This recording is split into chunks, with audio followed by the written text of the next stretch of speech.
Here I have TECNO Spark 10C, and today I'm going to show you how to insert SIM card and SD card into this device.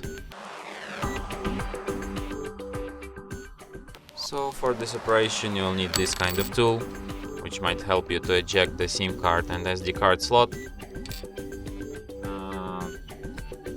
So firstly you have to remove this case, and we take this tool, insert it inside the hole on the slot, slightly press it, and the slot will pop out. So now we can eject it just like this. So here you can insert SD card, and here you can insert SIM card. Then you put it back into your device, just like this.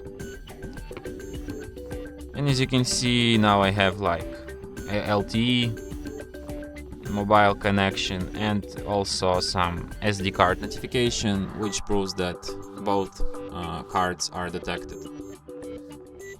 And that's it. Thanks for watching. If you find this tutorial useful, don't forget to hit that like button and subscribe to our channel.